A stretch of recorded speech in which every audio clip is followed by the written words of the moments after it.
Extreme flooding in New South Wales continues. The New South Wales SES is reporting 1,535 flooding incidents in the past 24 hours, including 177 rescues. There are 153 active warnings across the state as emergency officials urge residents in affected areas to remain vigilant, stay updated with local authorities, and follow any evacuation orders or safety advice. The mid-north coast and Hunter regions are the most affected by the flooding.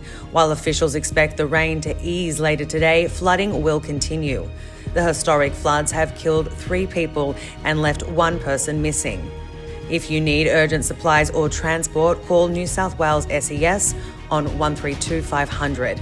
Stay safe, New South Wales.